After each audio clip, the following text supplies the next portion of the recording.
Joining me now, our friend, Congresswoman Sidney Kamlager Dove, Democrat from California, member of the Foreign Affairs and Natural Resources Committees, and surrogate for the Harris-Walz campaign.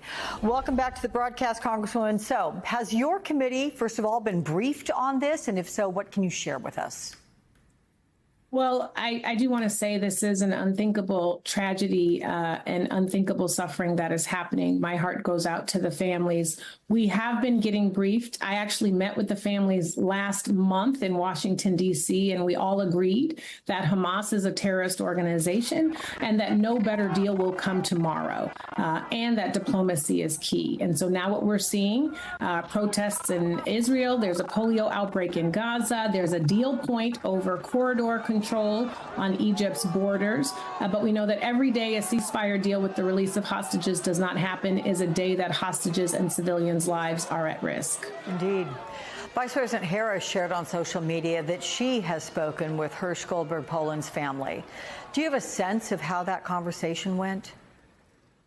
It's tough. You know, the family came to the DNC and really wore their heart on their sleeve. They talked about the importance of bringing home the hostages alive and getting a deal. They also talked about the healing and closure that has to happen around the world and in this country as well.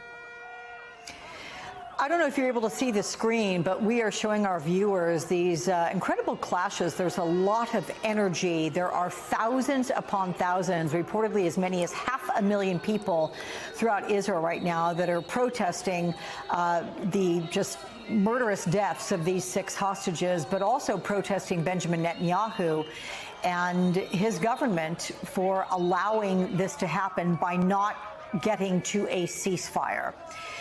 Give me a sense of your interpretation of what's happening in Israel and what the U.S. can do to help bring about a resolution that it's not already trying to do. How much is the U.S. able to help influence Israel? So when we met with the families, they were very clear that every day a ceasefire deal is not agreed to is a day that their family members are at risk.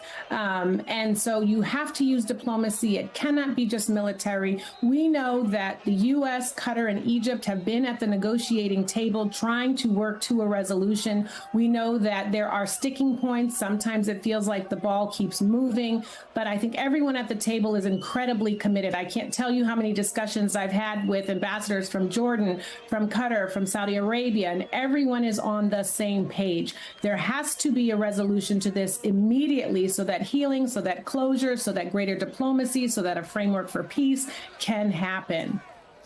You know, there was an example given earlier on the broadcast. We all remember when those Russians that have been, Americans rather, wrongly imprisoned in Russia were brought home as a result of President Biden and his nonstop negotiations, and perhaps the vice president was involved in those as well. That was a deal that he made to secure their release, multi-country effort to do that. It was an extraordinary thing.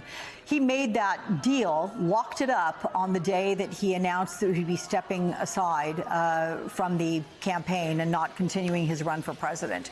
There are some who are hoping that there's something as big, as prominent as that is underway right now. Is that possible?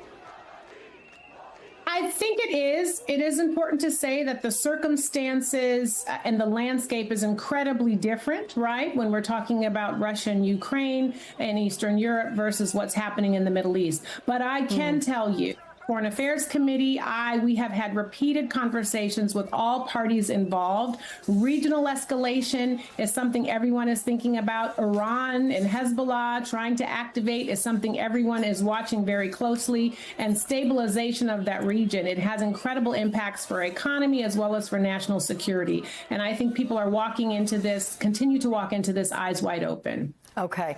I know I had brought you on to talk about politics. Unfortunately, since you're a friend of the show, you're going to continue to return and talk about politics. But I do want to ask you one more question, which yesterday, VP Harris shared this post about her upbringing and working at McDonald's. And then within minutes, Donald Trump reacted, claiming she never worked there.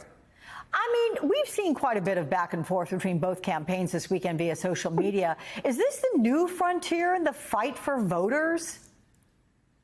I hope not. But as we prepare for the debate, I know that we're going to see two people on the stage, a woman who's going to tell you the truth and an orange man who's going to lie to you.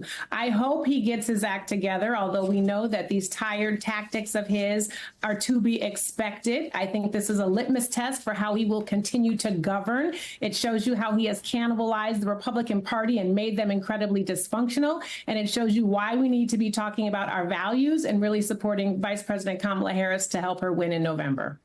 Congresswoman Sydney Kamlager-Dove of California, thank you so much. We'll see you again soon.